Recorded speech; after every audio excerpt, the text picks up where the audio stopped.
This is Grandmaster Boris Alterman and you're watching Gambit Guide.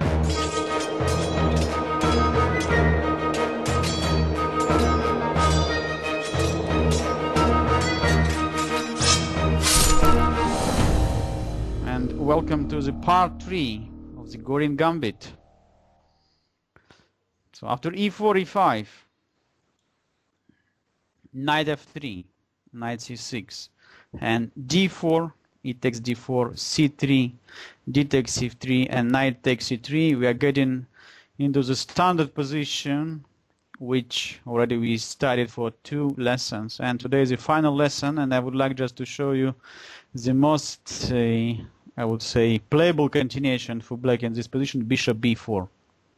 So in the previous lesson we also considered knight f6 and d6 with the knight f4. Looking at bishop b4, I would like to draw your attention to other continuation, d6, which after bishop c4 would lead to the similar line with knight f6, but black has also another opportunity just to play bishop e6. In that case, for keeping the initiative, white has to exchange, bishop takes e6, and after f takes e6 to play immediately, typical move, queen b3, simultaneously attack e6 and b7 pawns.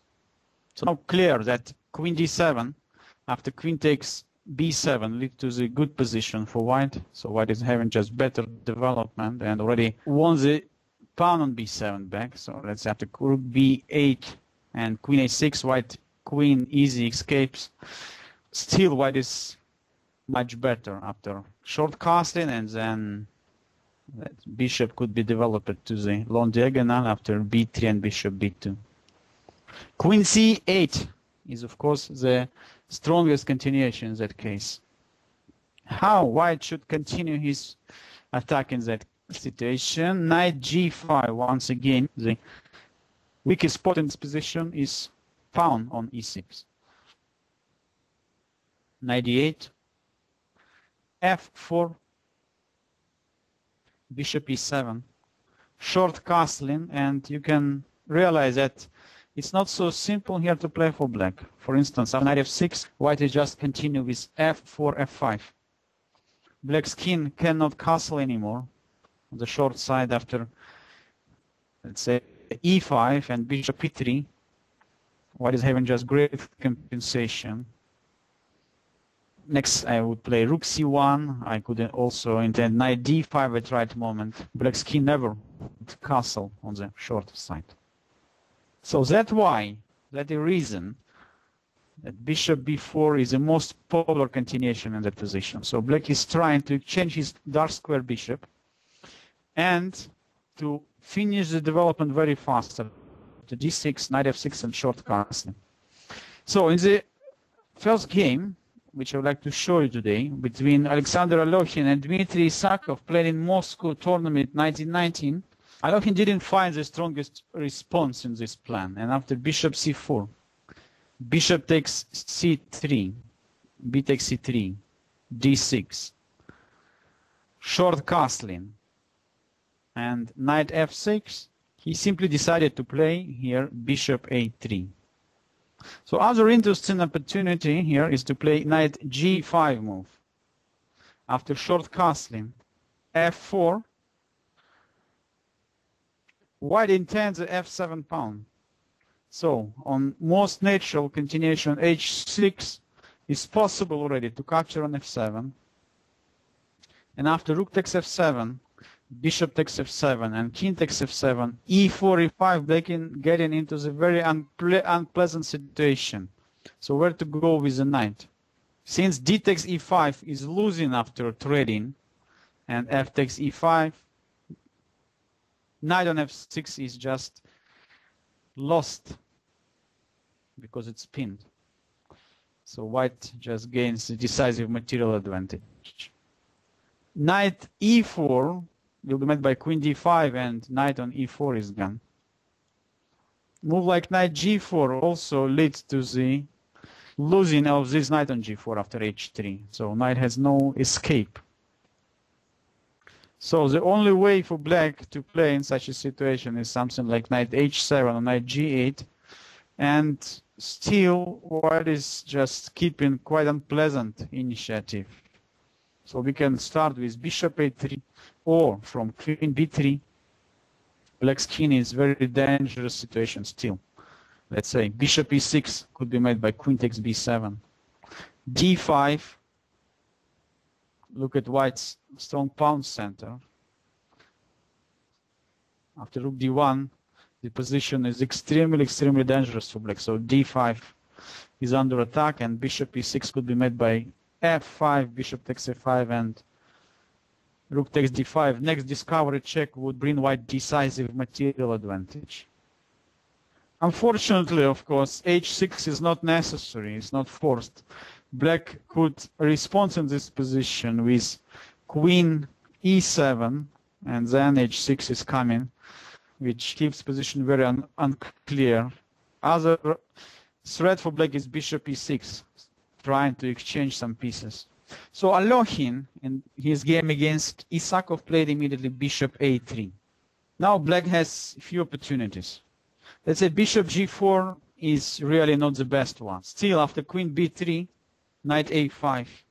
And in case of bishop takes f7, king e7, queen a4, black could capture on f7, trade the knight, and after rook e8, the position still very unclear. So white wants his pawn back, but black's king is quite safe position, and the destroying pawn structure on the king side could be a problem for white's king instead of rook e5, after which black could organize some attack against the white's king as well. So, unfortunately for black, he chose immediately to play short castling, and after e5, white got a serious initiative. So capture on e5 would lose the exchange. For instance, after d takes e5, bishop takes f8. Of course, black played knight g4. It was much better, of course, to try and to protect the pawn on d6 after knight e8.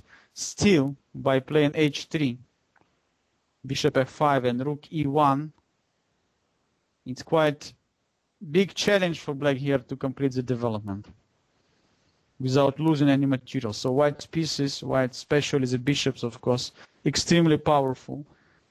And white is not only threatening at any time to capture on d6, but also move like g4 as well, or queen b3. So after knight g4, e takes d6, c takes d6, and bishop takes d6, white not only won his material back, but just dominating the board. Look, the two bishops in open position, just really powerful. Rook e8, and now rook e1. Suddenly, black cannot capture the bishop on d6. After rook takes e1, queen takes e1, and queen takes d6, we simply play queen e8 check, and black is going to be mated after queen f8, and bishop takes f7. King h8, and queen takes f8. So by this rook e1 move, Alohin showed that he's controlling, of course, the situation on the board. And when his opponent suddenly played bishop f5, white found the decisive move which just completely destroyed black's defense. Let's try to find it.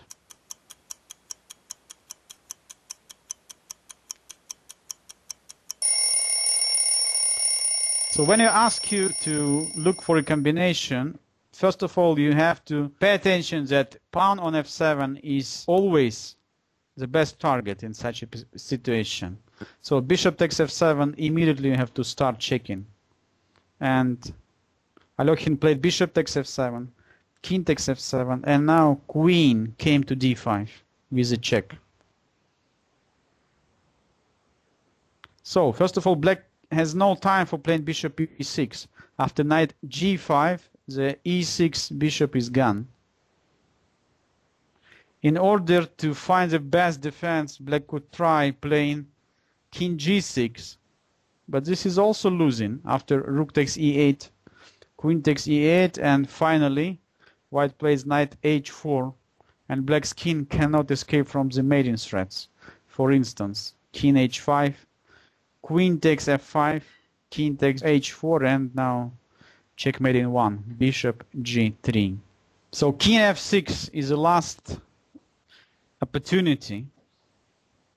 In that case, Alokhin prepared h3,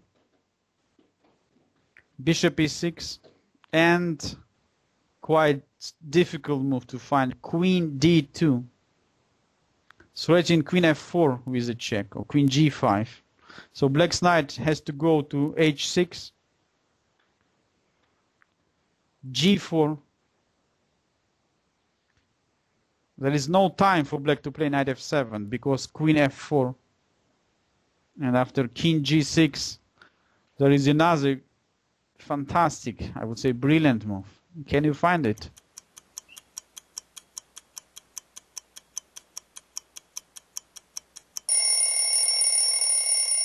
White cannot immediately to play knight h4 because queen would capture our knight on h4. However, Alokhin prepared here the bomb. In case of king g6, he would play bishop e7,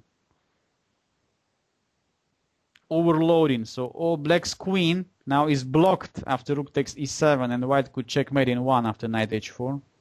And in case of queen takes e7, so once again, destruction after rook takes e6, queen takes e6, and once again knight h4. Fantastic variation. So let's look at the position after g4, and we can understand now that only way for black to play in this position is g6, since king f7 is losing immediately after knight g5, and e6, bishop is gone. g6, the last try. g5, check, king f7. White is winning back his knight, and still position of black very, very dangerous because there is no dark square bishop. All dark squares in the black's camp are extremely weak. Queen f6, knight g5 check, king g8, f4,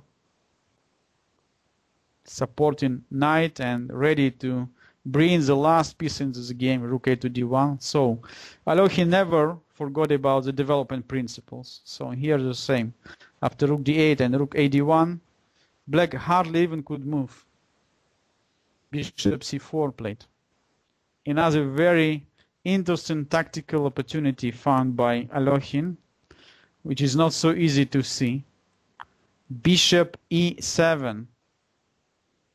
So black has extremely weak back rank and just cannot capture the bishop, not with the knight, because of queen takes d8, rook takes d8, and rook takes d8, and of course not with the rook, because of the similar variations. And black's king is going to be checkmated. So at the bishop e7, black has to capture on d2. But bishop takes f6. Rook takes e1. Rook takes e1. White is threatening the checkmate. So only answer is bishop f7.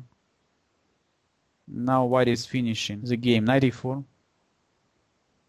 Rook takes a2. Bishop g7, threatening the checkmate. As I said before, the weakness of the dark squares is a decisive factor here.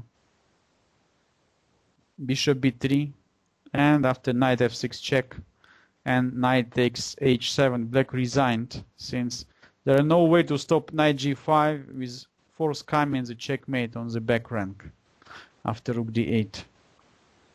So black's pieces are far away from the king side, and Alokhin just complete his great performance in this game in just 30 moves. So black resigned.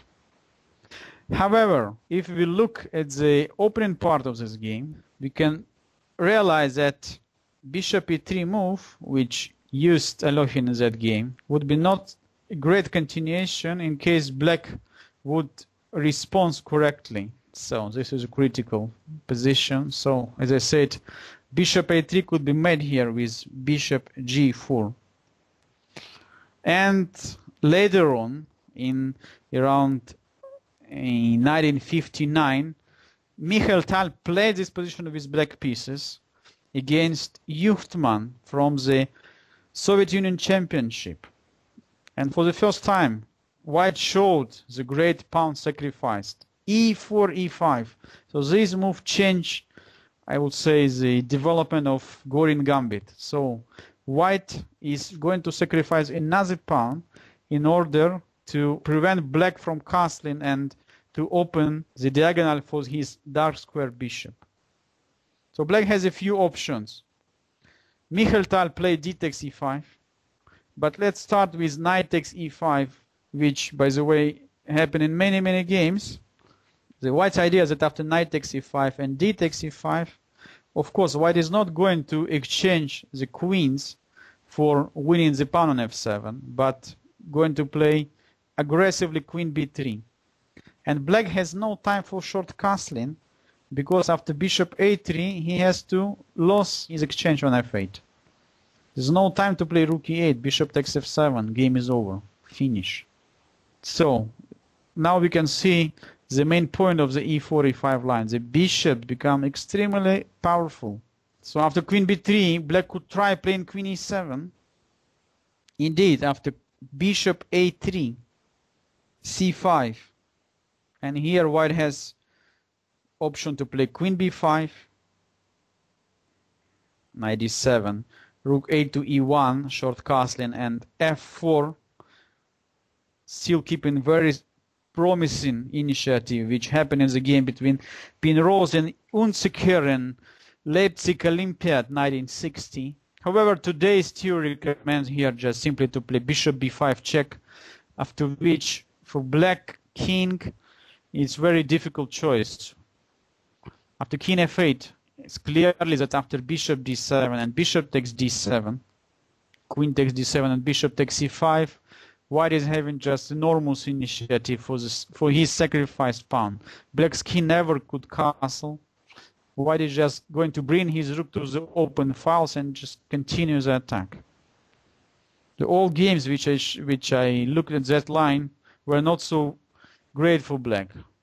White is having so promising position. Let's say after queen c6, bishop a3, black tried to get his king out of the center after long castling. Since after queen takes f7, white won just second pawn back and now materially equal game, but his bishop of course much better than that black's knight on f6. After rook d7, queen b3, and rook h to d8, rook f to e1, white converted his advantage in the game between Bosch and Horexma from Groningen 1997 tournament. And if we look at this position, starting point, we look just bishop d7, but what will happen in case of knight d7? Same problem. After bishop takes d7, there is no good way for black to capture the pawn back. Queen takes d7, still keeps black's king in the center with bishop takes c5. After bishop takes d7 and queen takes b7, short castling, rook a to d1, for black is extremely difficult to get rid of the pin of his bishop on d7, and white got almost decisive advantage in the game between Velimirovich and Litton in 1966. So after king f8, the game which we follow now between Gerd Lichternik and Joran Bosch from 1997, and f4, e4 and f5, white still has 2 pawns down, but black just simply cannot complete development of his pieces. After king g8, rook a to d1, h6, and bishop c4, white has just enormous compensation for his material disadvantage. Let's say the most obvious b6 move was met with the shot bishop takes f7.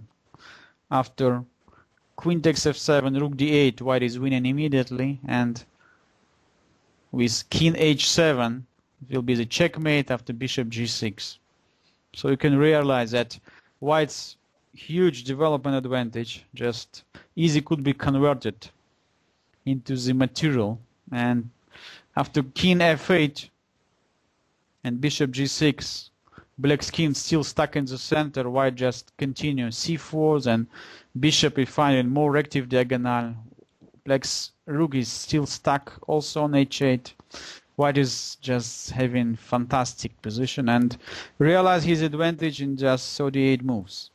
So, but let's back to this main line and the most interesting continuation, when after e5, black capture on e5 not with a knight but with a pawn. In that case, white has two options. Option number one, which happened in the game between Juchman and Tal, knight g5, short castling, and now bishop a3. Queen takes d1, rook takes d1, and now black forced to sacrifice exchange, to give exchange, since rook e8 will be met by bishop takes f7, and same problem with rook d8. After knight takes f7, white is almost in winning position. After bishop a3, black played bishop f5, but bishop takes f8, rook takes f8, and rook f to e1. Evaluation of the position better for white. So black is having 2 pawns for exchange, but white piece is extremely active. So for white rooks, it's quite easy to attack black's pawns on the queen side. So Tal didn't succeed here to escape from this quite difficult position.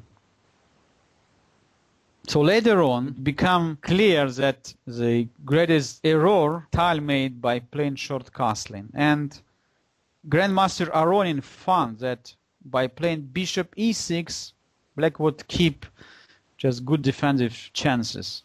Let's say bishop takes e6, f takes e6. Now in case white is threatening the queen, so his initiative just disappeared. We have to play queen b3. But in that case, queen d5 necessary. So black is sacrificing back the second pawn after knight takes e6. But queen takes b3, a takes b3.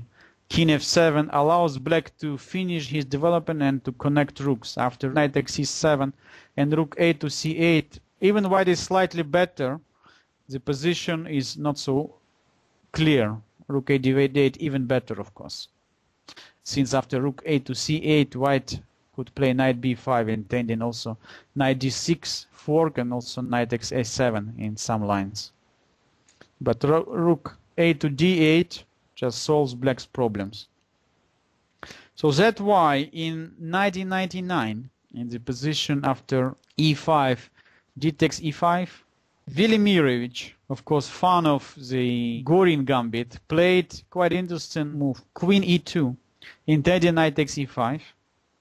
And after short castling, now bishop a3 is quite powerful. Look at the situation. After rook e8 and rook a d1, black's queen cannot escape from d8. All the squares attacked by white's pieces. Bishop d7 almost only move, and then knight g5 leads to the very, very tough situation for black. There is no opportunity, no good opportunity for black to protect the f7 pawn. So black is in very, very dangerous situation. So after bishop a3, his opponent played bishop g4 once again, sacrificing the exchange. But after bishop takes f8, queen takes f8, h3, bishop takes f3, and queen takes f3. Despite the fact black is having same 2 pawns for exchange, the position is still complicated, but I believe that white chances are slightly better.